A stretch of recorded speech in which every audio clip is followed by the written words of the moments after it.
Hey everyone, and welcome back to the Lucas On podcast. Today is an episode. I'm really excited for it. Recently, I've become kind of concerned with the level of financial education available to young people in New Zealand. Now, this could be like a completely biased perspective, from my experience being a young person in New Zealand. But when I look at my peers and the people around me, I even remember in school, the only kind of class that touched on financial education in any way was an optional elective, like you had to opt into it.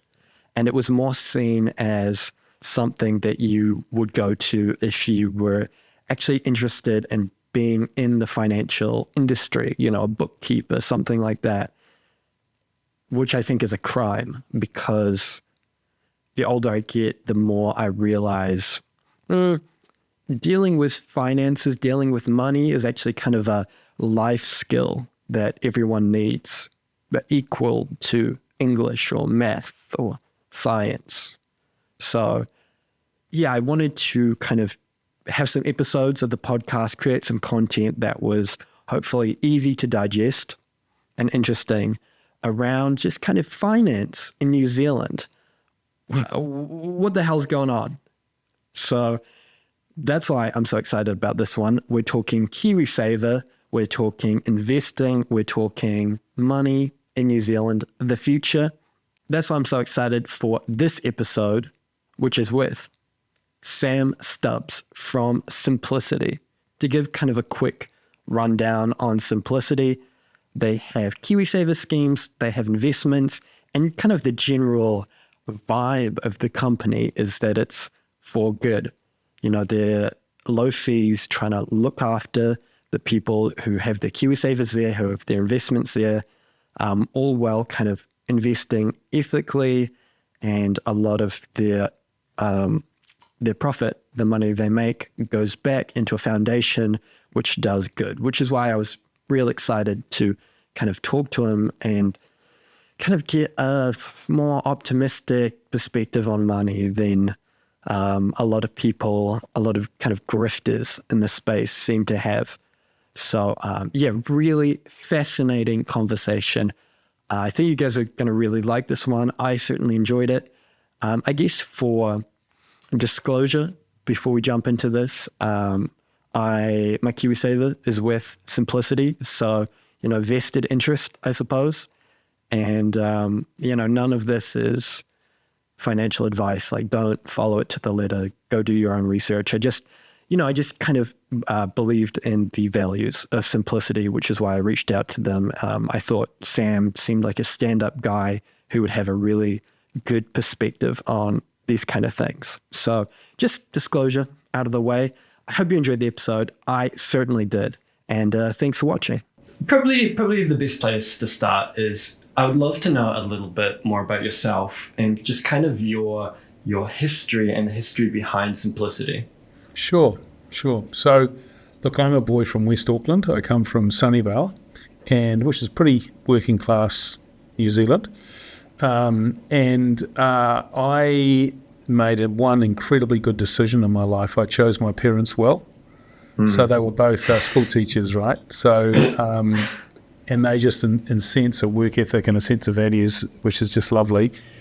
And I went off and had a career in finance around the world and, loved it. Had a good time. But then I came back to New Zealand and I started looking in the mirror and I didn't like what I saw because I was just sort of making myself wealthier and the few people around me wealthier and not looking after the people from Sunnyvale. So I decided to cash it all in and to cut a very long story short, myself and 3 other people founded Simplicity 7 years ago to really take what we knew from the finance industry and really become gamekeepers turned poachers. So basically we knew where the bodies were buried in our industry, we knew where the margins were, we knew where the profit was, and we said, okay, what happens if we set up a business which was entirely designed to make ordinary New Zealanders wealthier and make ourselves no money?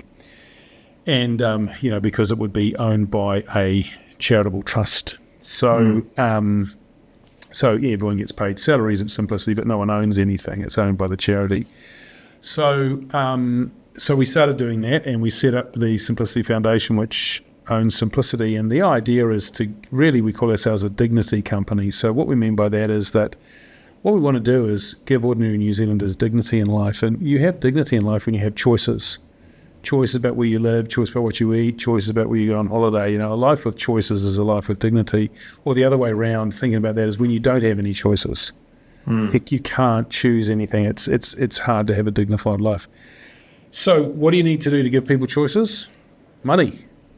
More money gives you more choices in life, and more choices in life is dignified life. So we decided that by being a non-profit KiwiSaver manager, and now we do investment funds and mortgages and rental properties and so on, we decided that by doing all of those things in a non-profit way, we would be making ordinary New Zealanders wealthier and giving them choices and dignity in life, and along the way having a lot of fun. And we would also send 15% of the fees that we charge, which are very, very low, but send them back up to the charity. So in 7 years now, I think we've given away $7.5 million. Wow, yeah. And it's about increasing at about $6,000 a day at the moment. So, you know, that's what we did. So if you think, I don't know if you know about Southern Cross Health Society, but Southern Cross is a really big player in the health insurance market in New Zealand. They're a non-profit. They've been around for 75 years. They have 75% market share. And we said, well, let's become the Southern Cross of finance. Interesting. So, yeah. So that's what we've done. And gosh, it's amazing that we're recording this today, because today was the day we hit $6 billion under management, which is kind of cool. Wow. Yeah. Congratulations. Yeah. It's $6,000 million is a lot of money, eh? Yeah. Yeah. So if I'm understanding this right, you guys kind of started just by offering the KiwiSaver plans and then expanded outwards into other investment. Yeah, and we realised that people had other investments they wanted to invest, and then we realised, you know what, we could become a very low-cost mortgage lender and still make good money for our members, to help people into their first homes. And then we decided, look, we could invest in rental property, build to rent property, and that would offer people housing security at an affordable price that would also make our members money, really, because in all of these things we're just taking the profit out and we're giving the profit back to the members. So we can charge people a little less and still, like our tenants or people with a mortgage, and we can make the people who are supplying that money, our KiwiSaver members and so on, a little bit better off. And then all the other things we invest in, which is 90% of our money, because we invest all around the world. So, typical fund has 4,000 investments in 20 countries. And the other 90% of money that we manage that way, we just charge the lowest fee. And that's the way we help people have more money. Yeah. So we're seeking to disrupt our entire industry, including the banks and the fund managers and so on. Yeah. As someone who kind of has worldwide financial experience, where do you kind of place KiwiSaver as a system in comparison to some of the other worldwide solutions? For example, America's 401k system or something like that. No one's ever asked me that question. It's a really good one. Thank you. So KiwiSaver has some incredible strengths and a few weaknesses. So the incredible strengths are that it's simple to understand and easy, and that because all of the money goes via the IRD, so as an employee you go to the IRD and then the money comes from the IRD back to us, that means that people can change their KiwiSaver accounts very easily, and the whole system works very efficiently. So the person who came up with a way of managing all of the movement of KiwiSaver money really deserves a knighthood. There'll be some policy maker 20 years ago, and the government has long forgotten, but they made a genius decision about how it was designed. So the design of KiwiSaver is genuinely genius. What I say the weak points, the things where it could get better is, it's still a voluntary scheme effectively. So there are a lot of people who are opting out of it and a lot of people who aren't contributing enough. And that will mean that they are likely to be poorer in retirement. So the perverse effect of KiwiSaver is it may be making the rich richer and some poor poorer. And so until it's compulsory and until the contribution rates increase, the average New Zealander on a salary might be contributing about 6%, 3% from themselves and 3% from the employer. But in Australia, that amounts closer to 12%. So the Australians at the moment have about 5 times our population, but they have about 30 times our savings. Wow. Yeah, and that's because it was made compulsory a long time ago. So the lack of compulsion is, to my mind, a weakness in KiwiSaver, but the fundamental system is magnificent in the way it's structured and how efficient it is, yeah. I mean, I don't have any kind of numbers or statistics to kind of back it up, but it does feel like not a lot of people spend a lot of time thinking about their KiwiSaver, what scheme they're on, who they're with, what percentage they're putting in. Yeah, no, you're right. They don't. And I have two theories about that. One is that the balances aren't big enough yet. So the history of retirement savings is, I mean, at your age, mate, it's pretty damn boring thinking about it, right? Because you never think you'll be retired. You never think you'll get that old. Trust me, you'll think about it in a heartbeat. You'll be as old as I am. But you never think about it, right? So that's the first thing, eh? So it's just not relevant, right? It is more relevant to the younger generation now because you can buy your first home with it, right? Use it for a deposit. So that makes it real. But you're right, there's not a lot of people who spend a lot of time looking at it, or not enough. And also I have a sort of not a conspiracy theory, but I sort of feel as if the financial industry, many participants really want people to be apathetic and ignorant. They just want you to choose their scheme, not think about it again, have it pop up on your app, and then not really ask about it again, because KiwiSaver is massively lucrative to the providers. I mean, the fees will be, in theory, $700 million plus this year. Right. And that's with no capital required, so you don't have to park any capital with a reserve bank or anyone. So it's an absolute cash cow for the providers. So as a general rule, you don't want it to be too competitive if you have a massive distribution advantage like the banks do, for example. So I think that not a lot of people look at it because the balances aren't big enough. And in Australia, what they've sort of learned is that once the balance of your KiwiSaver becomes about the same as a used car, then you start paying attention to it. And that's about, let's call that, $10,000 to $20,000. Yeah. Then you start paying attention to it. You really start paying attention to it when it's a lot of money. Yeah. And you particularly pay attention to it when it's a lot of money and you see the annual statement you get and it says you paid this in fees, and you go, hold on, look, because, let's say you have $100,000 saved, right? Well, if I said KiwiSaver fees are only 1%, that doesn't sound very much, right? Well, that's actually $1,000 a year. It's $20 a week, effectively, there or thereabouts. So then you're saying, oh, hold on, what am I getting for that, right? Yeah. In some KiwiSaver balances are $500,000. The threes are $5,000. You think, holy shit, this is more than I'm paying for my house insurance. Yeah. What am I? And then you really start paying attention. Yeah. To fees and returns, which are the two things you should be, really aware of it. Amongst other things, like, is it the right fund for you? Are you actually invested properly? I do think it's interesting. Yeah, I used to be with a kind of a big bank, KiwiSaver, before I moved over to you guys. Full disclosure for the podcast. Awesome. But yeah, I did always find that very fascinating that it was never included on any bank statements or statements of accounts or end of year summaries, how much in fees that I had actually paid on my KiwiSaver. Yeah, and so we lobbied hard that it was at least on the annual member statement, so there's at least one time a year where you're told in dollars and cents, not in percentages, in dollars and cents what you paid in fees, just like what you pay in dollars and cents for your power bill, right, and your water bill. It shouldn't be any different. Yeah. So, so that was, the providers were effectively forced by regulation to do that. They didn't want to voluntarily do it.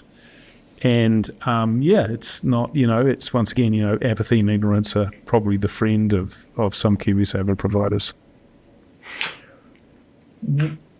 What is it about, I guess, you and the other co-founders, the other people who worked for Simplicity, that that gives you this sense of, I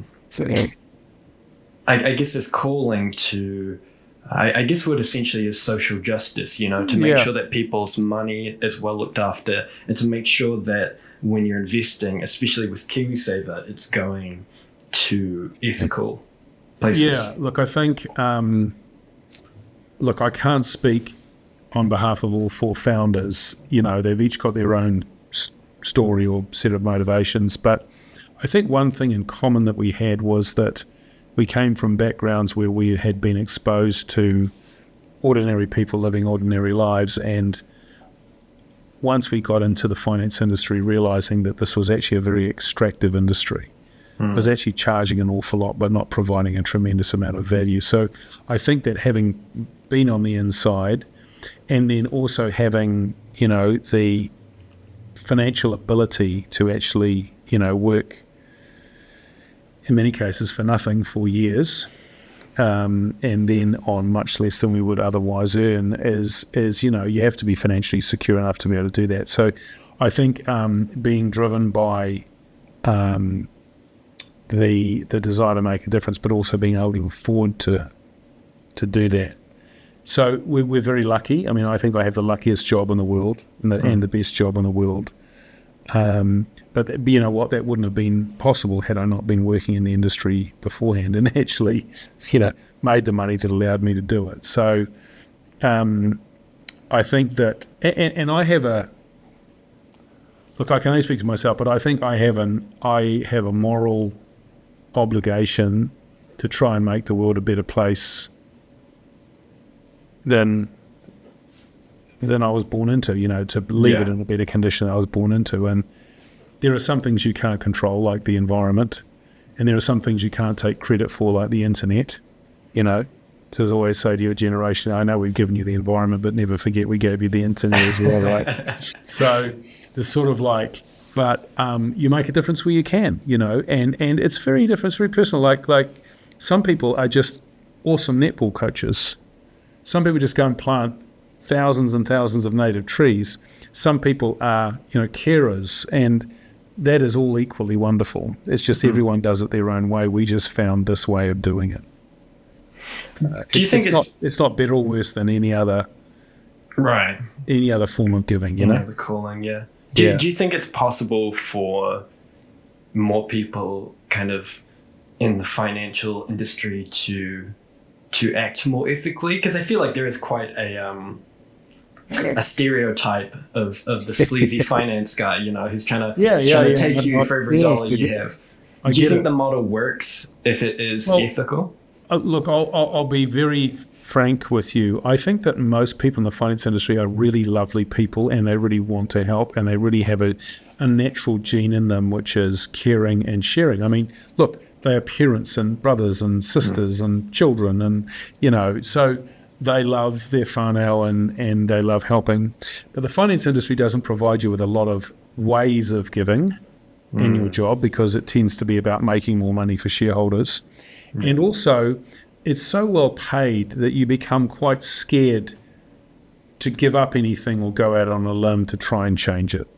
So I think that the finance industry is actually full of a lot of wonderful people with great hearts and incredibly competent, but who can't find an outlet or are very scared to take a risk.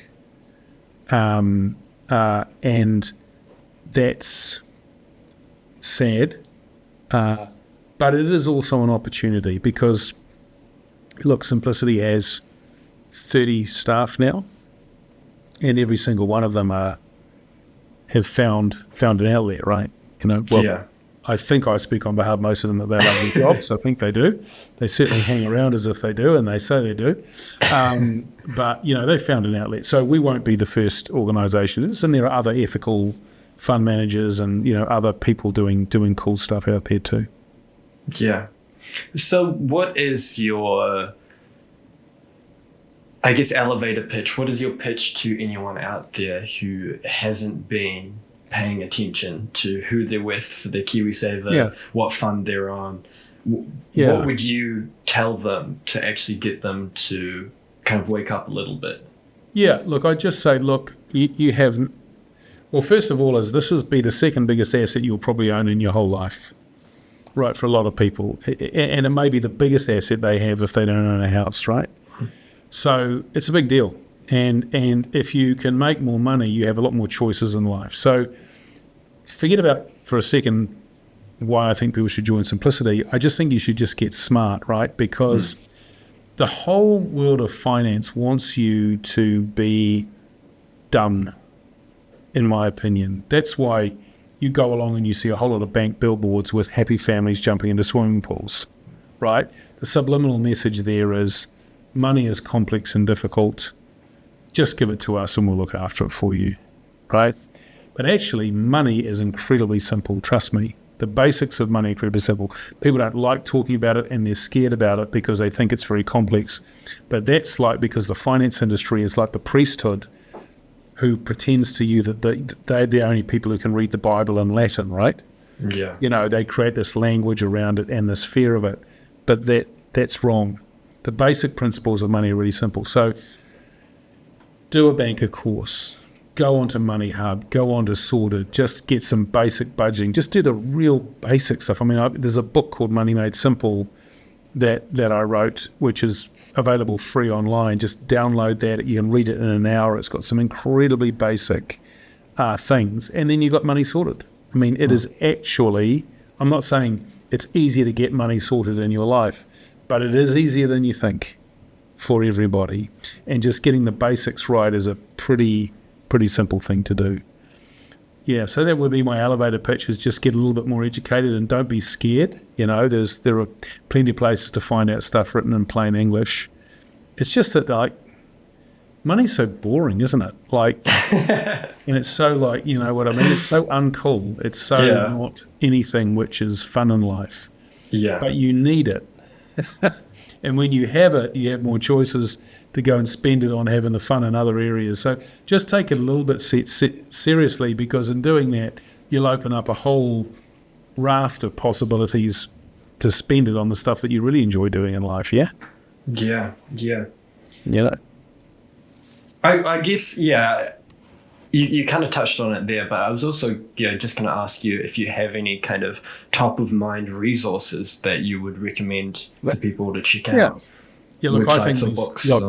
I will plug that book called Money Made Simple just because I wrote it. It's what I think. It's really simple to read. But equally, also, I love the websites Money Hub, which is fantastic. I love Sorted. I think courses like Banker are doing a fantastic job. So there's a bunch of stuff which is fairly easy to find and very easy to read. A lot of our members join us because they've read The Barefoot Investor, which is this book written. That's a hugely popular.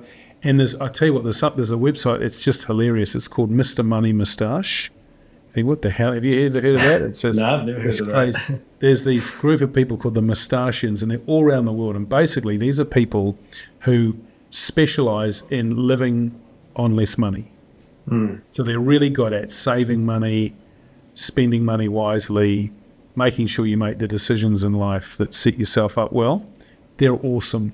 They're awesome as well. So, there's 5 or 6 for a start. And none of them you have to pay to use. Well, I think you may have to pay to use Banker, I think, but even then there may be some basics there. None of them are, in my opinion, biased or favouring any particular product and all that sort of thing. Because the most important decision about KiwiSaver is not what KiwiSaver you're in, it's just getting into KiwiSaver. Yeah. Get involved, And then after that, it's pretty easy to find out what the right fund to be in is, and then just make that decision. And even if you're just checking it out once a year, just be interested, Yeah. Yeah. As you said, money can be quite boring and sometimes overwhelming, sometimes underwhelming. So I was just curious about what kind of internal resources and motivations you use to have a career in money. It's what you deal with all the time, every day. Yeah. So, is there a fantasy world that you escape into when you're dealing with Look, I went into money for all the wrong reasons, right? Right. I went into money because I was surrounded by working class poverty, and I could see what happened when you didn't have it. So out of a desire not to live like some of the people who lived on my street, I wanted to be rich, right? And I wanted to make money. So that was one of my desires. Then I went into the finance industry because I worked out that that was the best risk-adjusted way for me to make money, right? So that was the best deal for me. It's not necessarily the best deal for everyone. Set up your own business, go and do other careers or whatever, but that's what I did. And I did it for all the wrong reasons, man. I mean, I did it because I started out working in the computer industry. Actually, I started out working wanted to be an academic at university, but then I wanted to be in the computer industry.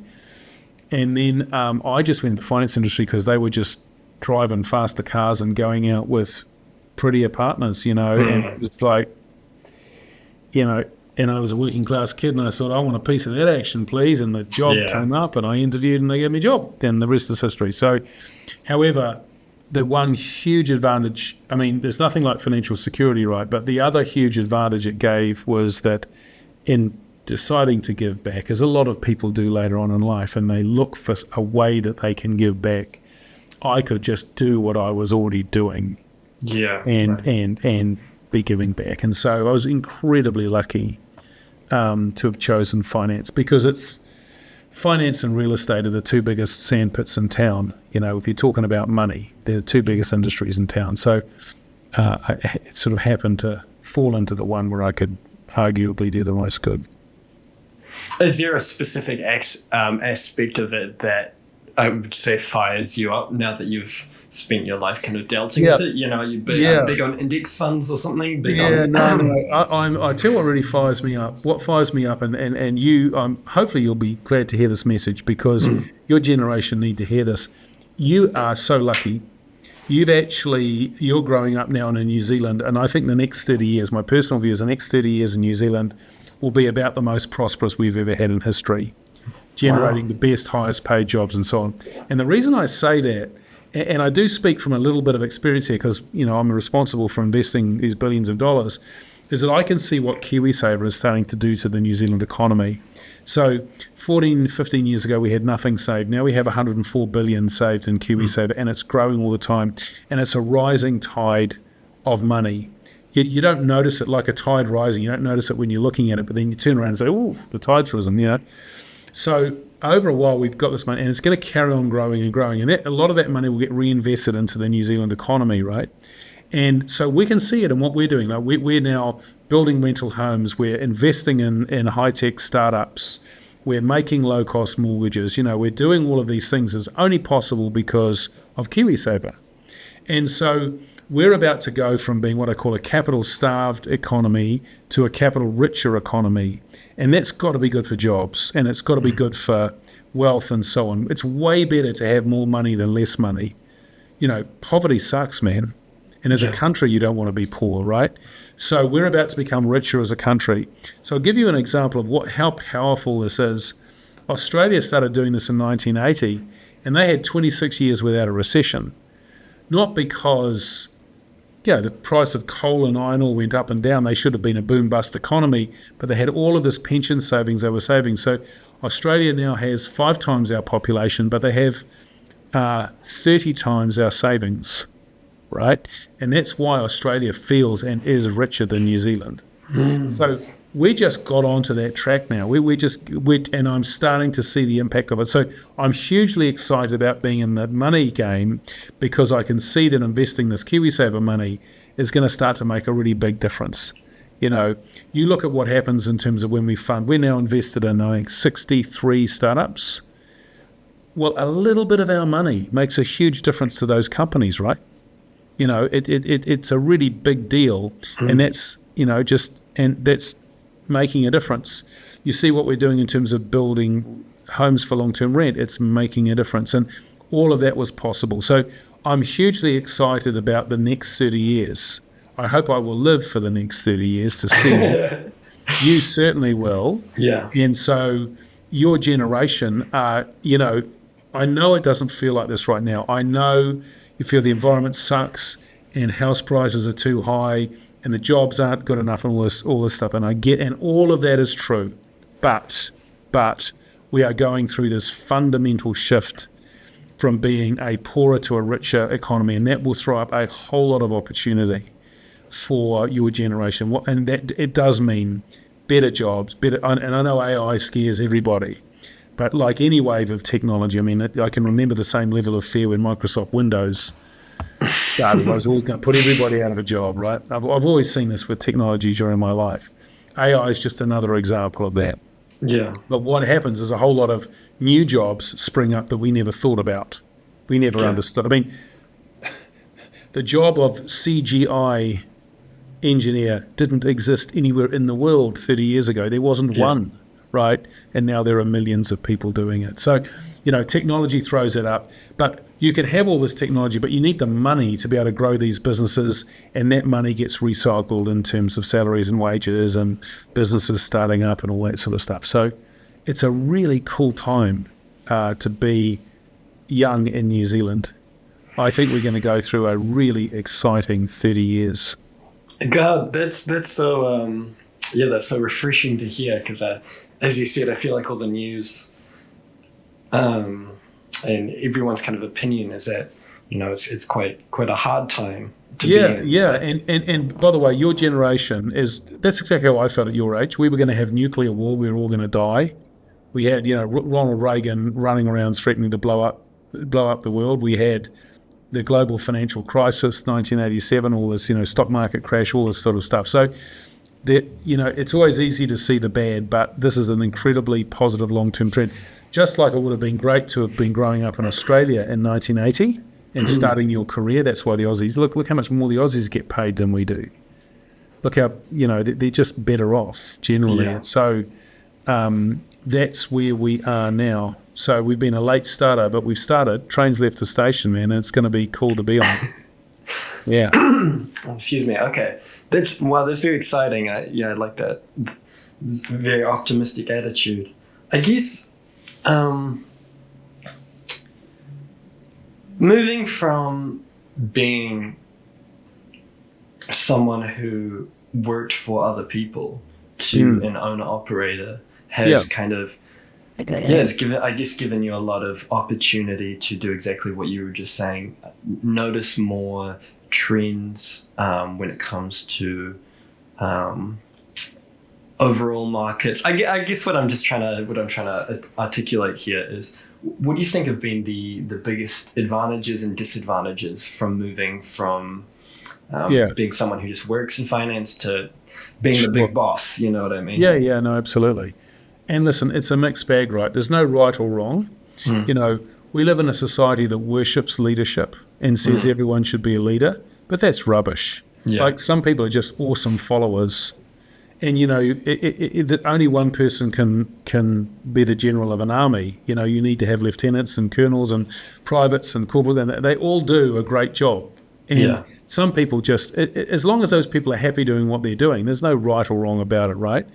But when you work for someone, there's certainly some advantages, man. I mean, I just love getting a salary every week, and that was nice, and having a nice home office to be in that I didn't pay for, and I had a very let's call it exotic life of travel and all this sort of stuff in the finance world. So that was nice. What was not nice about that was I had to be there at 6:30 every morning, and I was usually working at 7 o'clock every night, and so.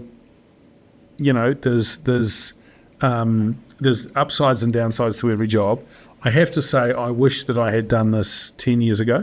Right. Yeah. I wish I'd moved out 10 years earlier, because I particularly love the freedom and opportunity of being able to guide or be a part of a team which decides on the future of an enterprise, in this case, a social enterprise. So in that instance, it's actually not the leading that is so much interesting to me. It's being part of a team that can decide where the business goes. So being one of several leaders, and it's awesome.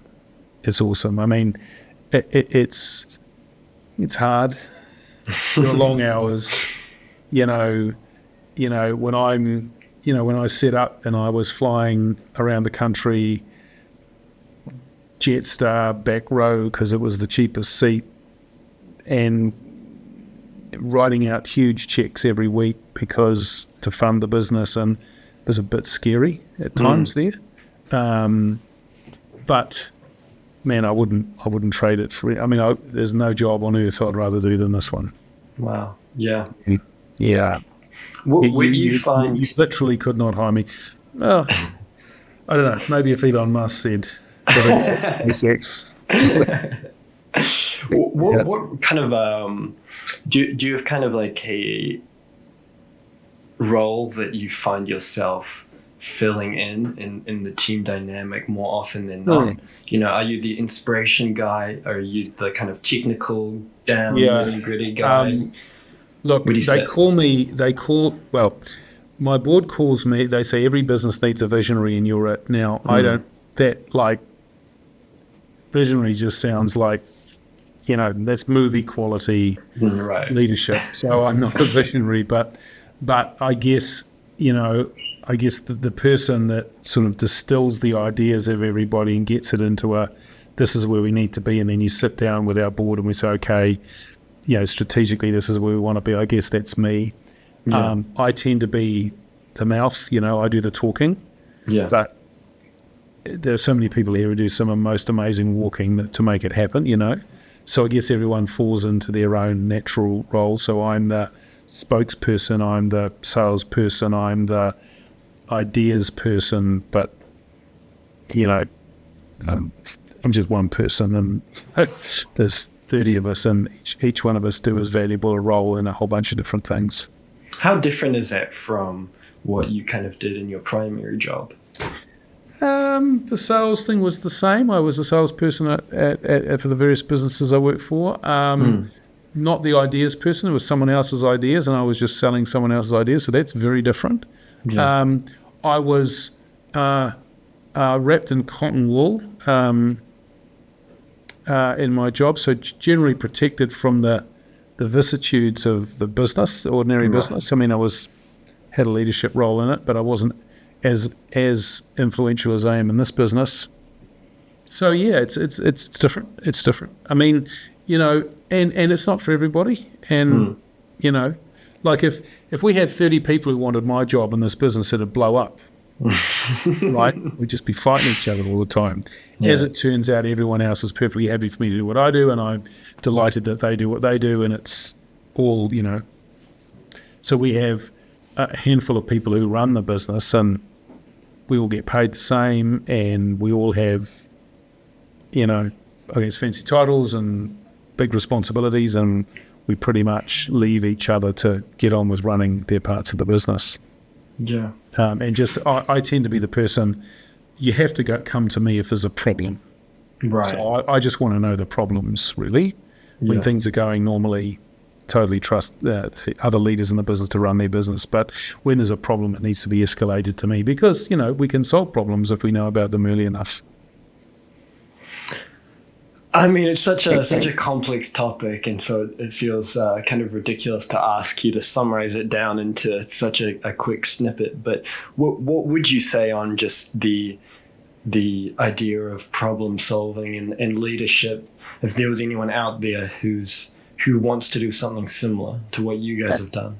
Yeah, look, I guess that's, you know, how do you make your dream come true, right?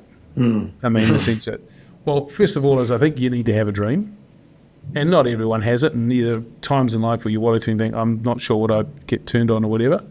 So there's nothing wrong with that. Just you'll find out what you want to do one way or the other. It will work out. You'll work out what you like and don't like. So once you've worked out what you like and don't like, I have a very simple rule about this. I said, it's amazing how lucky hardworking people are. So, you know, it's just go for it and just work hard at it, because every single profession, if you are at the top of that profession, you are very successful. Yeah. You know, the top hairdressers, the top mechanics, the top builders, the top electricians, the top philosophers, the top lawyers. It doesn't matter what you do, being at the top of your game is a very good place to be. And if it's what you love doing, then it's a beautiful place to be, because when you're at the top of the game, the money arrives. Don't worry about the money. The money will arrive. If you're the best at anything, you will have enough money. And then if you're the best at anything, and you generally won't become the best at something unless you love doing it. So take your passion and put an awful lot of work in and effort in, and then, hey presto, it'll be amazing how lucky you are, right? So you know, that could be in anything, just absolutely anything. There's nothing, no right or wrong, but there's no substitute for hard work. I have met in my life many talented people. I would take a hard-working, less talented person over a more talented, less hard-working person every time. Yeah. Every time. Yeah.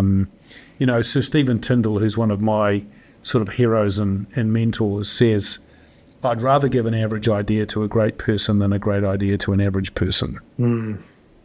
He said, I'd rather invest in a great person with an average idea than an average person with a great idea. So, yeah. I mean, I think, you know, I know that sounds very much like the advice your grandparents would give you, and the advice your parents give you, and all that sort of thing. But trust me, it's true. Yeah. It's true. And the world is not going to deliver you, well, I guess if you're a trust fund baby, the world is going to deliver you a whole bunch of money and whatever. I think that's more of a curse than a blessing in most cases, because you never really appreciate anything that you don't really work for.